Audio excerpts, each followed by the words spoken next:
I'm Arthur Black. Welcome to Weird Homes, a show that looks at the most unusual and bizarre homes in North America.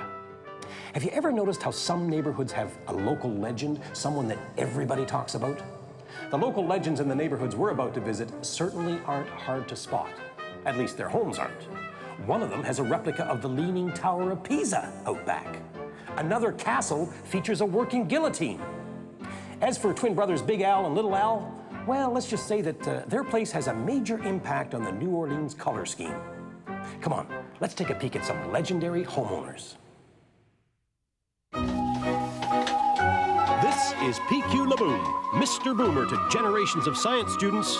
Oh yes, he's also a king of Boomeria. And if you look way up, you'll see Silvio Moro. He came to Canada from Italy. Looks like he brought an Italian landmark with him. Then there's Big Al Taplett. When he's not shining shoes, he's making art.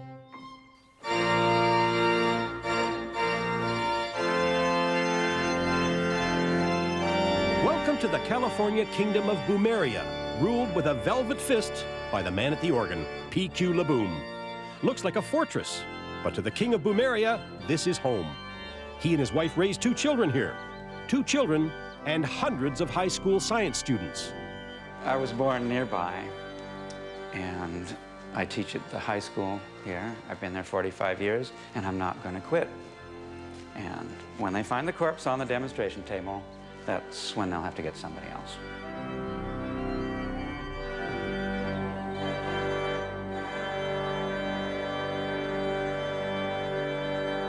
We started in 1953, whatever that comes out to be. My students got mostly junk. And there, you can see there's dowels from the hardware store, garden hoses, dryer hoses, and they've spent years working on the organ. And at the same time, we started having group activities, you know, like water battles and stuff, and then they decided, well, we should have something better. Build some towers and a castle and a place to keep prisoners. You gotta keep those people under control.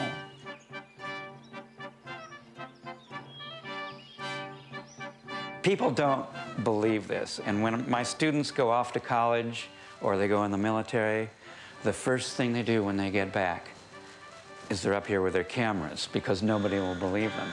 Who goes down? Hey, Boom, Lance McVeigh reporting for duty. All right, Lance, you may enter. Lance is in pretty tight with the royalty, has been for some time. Organ player at Lance's baptism, boom. High school science instructor, boom. Now, like Boom, Lance is a teacher himself, but he hasn't quite outgrown the kingdom of Boomeria. Permission to come aboard, sir. Permission granted, you may enter. Hey. Come here, we have some new microphones to demonstrate. All right. The enemy isn't gonna have a chance. Here's our station 3. Here's tower 2. And tower 6 on the castle. And then when we pick this up on the big ear, you can hear that's at least 200 meters away. Now, here are some new ones in the tunnels and catacombs. Just listen to this echo. Yaz! Gong! Hear that? Gong! You wouldn't dare put this on! Weird people, not weird houses. All right, we're all set to go. All right, take over, Lance. All right. All right, so this is the Combat Information Center, also known as CIC, and CIC knows all. This is the basically the control center at which you can hear everything on the property. There are, I don't know how many speakers there are anymore, but you can listen anywhere on the property and you can talk to people. You can raise and lower the portcullis.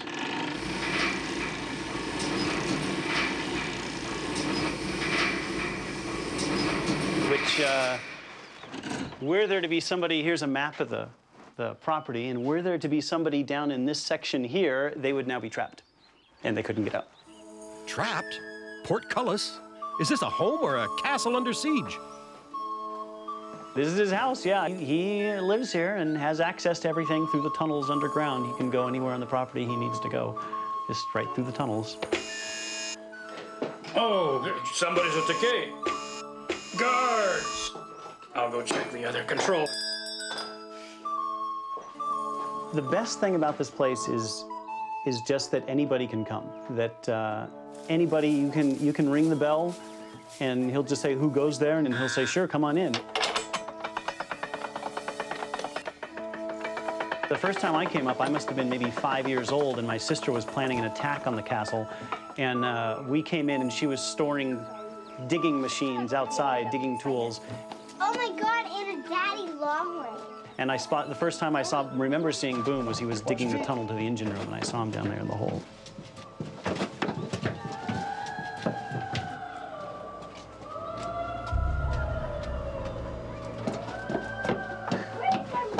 Then where? Expedition HUK. Fresh air at last. The earth under Boom's castle is honeycombed with more than 120 meters of tunnels. It took Boom and his students 3 years to dig them out. And they did it with picks, shovels, and plain old buckets. So here we have the castle, the guillotine, the electric chair, and the stocks.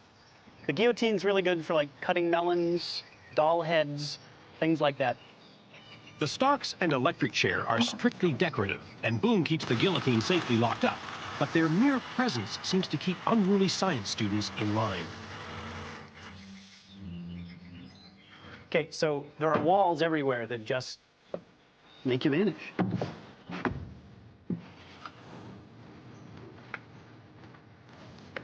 You come out over here.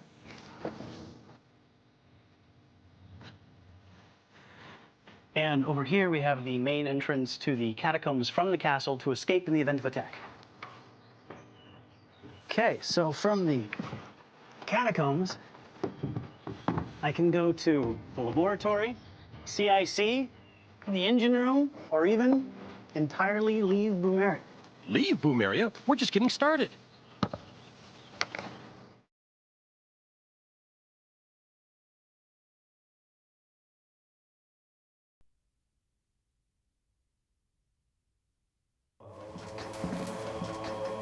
This is not a mine shaft. This is part of a man-made labyrinth that runs under an extremely weird home.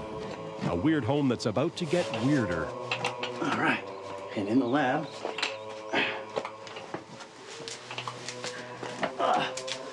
okay, so this is the laboratory where all manner of concoction can be created. Then I got into high school and I joined the science club, the Natural Philosophers. The Natural Philosophers is the ongoing club that's been around for as long as Boom's been around, and they did most of the work up here. Start the steam engines.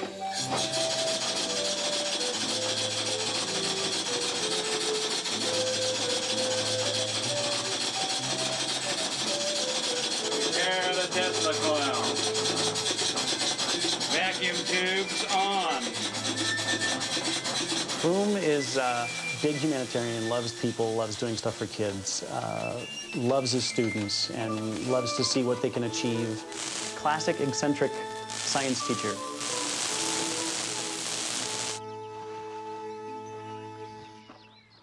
This is the engine room.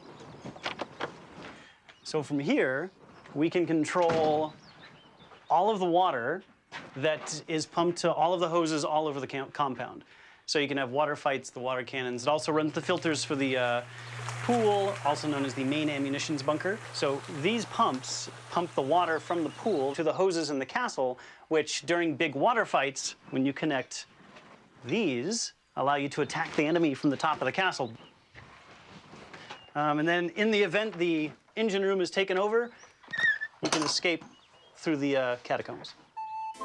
Boom hasn't had a good battle lately on account of the California water shortage, but he keeps his attack ducks on guard with a special ops backup team of geese. They're tough customers, all right, but unswervingly loyal to His Majesty. About face dismissed.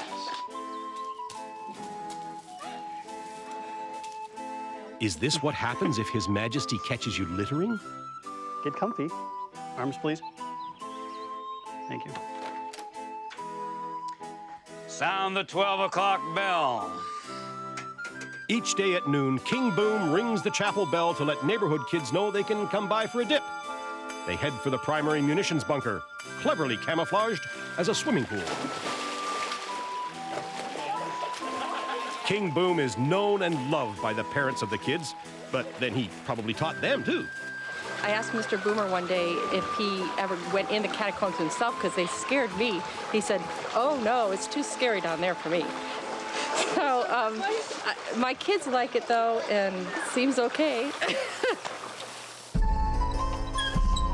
Not your typical science teacher is PQ LeBoom, but that's okay because he doesn't live in your typical home. Breakfast, anyone?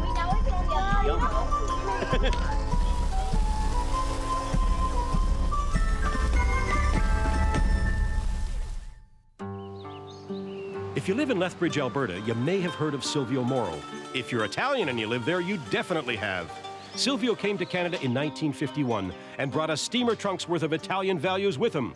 Values like good wine, belly laughs, and a fierce love of family. I like to have a nice hug. Familiar love.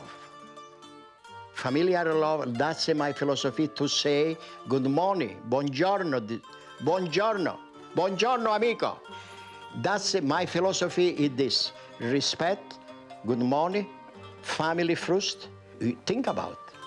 Something else Silvio thinks about, good old-fashioned architecture. In fact, more than old-fashioned, ancient-fashioned. My house, my hometown is 600 years old. Still there at the house. Here they build a bridge in North America. After 20 years, they collapse. We have a bridge there, maybe 3,000 years old. We built this tower here with the nice Italian-Canadian club. A bunch of members, we built the tower. It's 5 or 6 sections. It's not one, it's 5 we put together. And we build it one by one. They take 1 month, but 2 or 3 hours a night. You know, after the 2 or 3 hours, we have a good time. Spaghetti, meatball spaghetti, wine, beer. Here in Villa Moro, Silvio still makes his own wine, while the mini Tower of Pisa casts a crooked shadow across his backyard. The tower was built by members of the Italian-Canadian Club as a float for a Lethbridge parade. After the parade, Silvio took it to his backyard, AKA Little Italy. It's a popular place. Some of Silvio's ancestors are permanent visitors. That's my great-great-grandpa. The name is Alfredo. Grandpa Alfredo. No short leg, but the bust is high. He stay like that. See, I make a picture of me and him. I send it to Italy. I do the same. Not far from great-grandpa Alfredo, a replica of Christopher Columbus's ship, the Santa Maria. Another scavenged Italian club float? You betcha.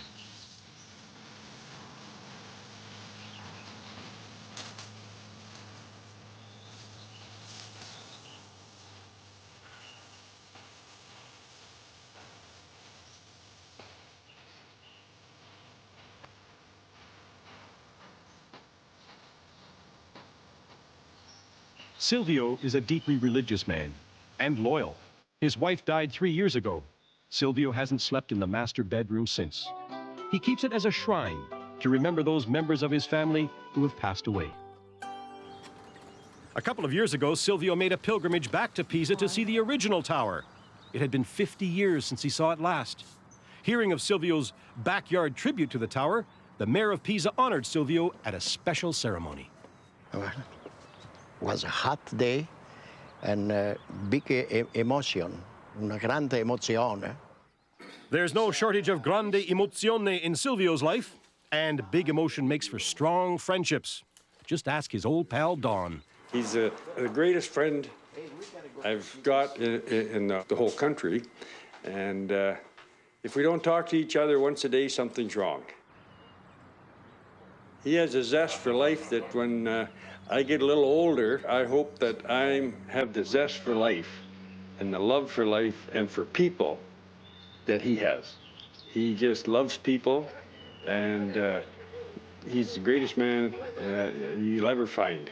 20 years. But did Sylvia ever tell you that his wife wouldn't talk to him for 6 months after he moved all the stuff into his backyard because he kept changing everything around? God bless her. Donna still, she never looked from the window either. Only when I came. Yes. Yeah. That's it. Ti voglio tanto bene, ma non ti amo, perché amo un'altra. Oh sole mio, stai pronta bene. Silvio Morrow, a Lethbridge legend and a mighty soul.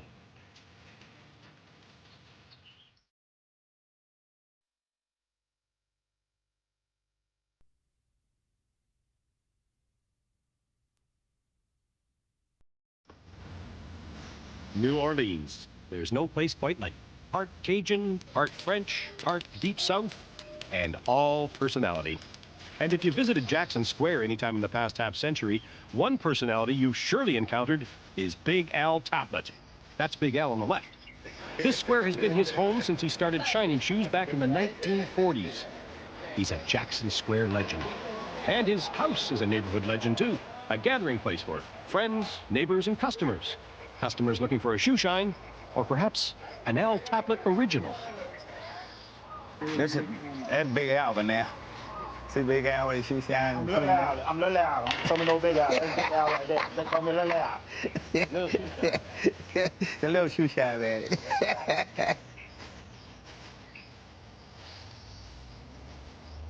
I started shining shoes around in the 40s. Been shining shoes ever since. Me and my twin brother, me and Alvin, we shine shoes. One day, Big Al painted a sign advertising his shoe shine business. A tourist saw the sign and bought it. Al painted another. It sold before the paint was dry. Big Al had discovered a talent. That's on here. This is my egg. That's the big egg, see? Yeah, that's the big egg right there. This is the table I made, this little table right here. You can sit on the outside if you want, you know. Then I got these little knickknacks here, you know. And I had the top chair. This is the rabbit chair. This is what they call the rabbit chair. You probably seen the newspaper already. Now, this is the shoe shine stand right here. But you can see a little bit. You saw my jump on top of it. So that's the shoe shine stand. That's the Little Al chair here. That's my chair. When I was born, I sit in that chair when I was born. Quit telling that story. I sit in that chair when I was born. I slapped him upside the head a couple of times, you know, it made him feel good, huh? Hey, that's why he's bigger than me now. Yeah, let me tell you, big hair off where you can look at, see? See that, we're twins. We're natural twins. We always shine shoes. We've been trying to do a little small, man. But I'm going to bin with the toenail business. We have some toenail powder, y'all toenail powder. And we can get out without nothing. When you come here, you got this something. Just a joke. The laughs are loud and long when Al and Al get together, and they've been doing that for all of their 76 years. They're the happiest pair of bachelors you could ever hope to meet. They don't live together, but they hang out at Big Al so much it seems like they do. Big Al's an early bird. He gets up at 4 a.m. so he can bicycle over to Jackson Square and stake out his turf. Why so early? Because by 6 a.m., all the good spots are gone.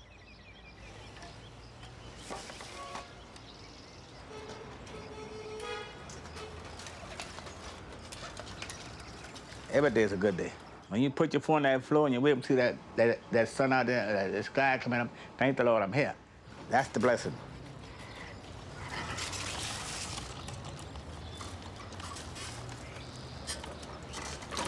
After Big Al leaves, Little Al arrives on his bike to shine shoes out of the front room.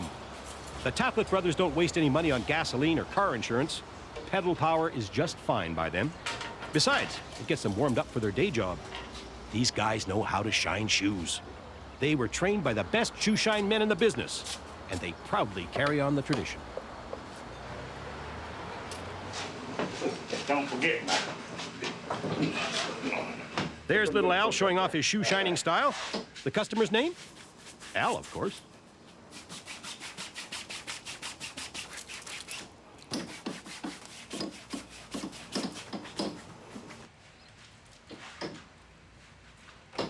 Get out. All right. All right. Oh, me and my brother. And my brother, we stick together. We always together. Anytime you see him, you see me. My name Alfred and Alvin. Alfred and Alvin. He's Alfred. Alvin, Alfred, Big Al, Little Al, whatever you call them, people in this neighborhood know who you mean.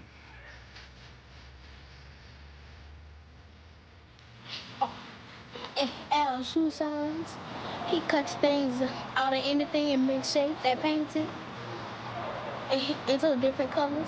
My favorite living with the Al is he brings us pie. Big Al definitely knows how to win friends. His motto, shines with a smile. And Big Al delivers in both departments.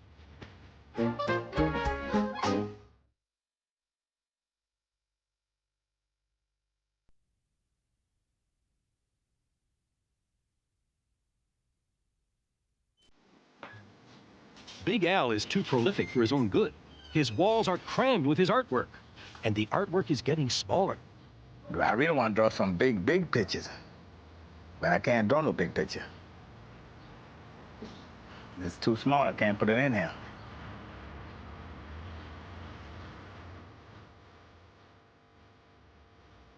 Big Al and Little Al, twins who have found a way to use a small space in a big way.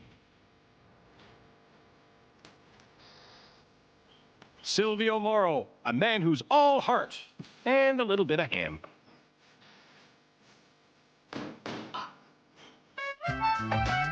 And PQ Laboon, science teacher and undisputed king of Boomeria. Local legends, one and all.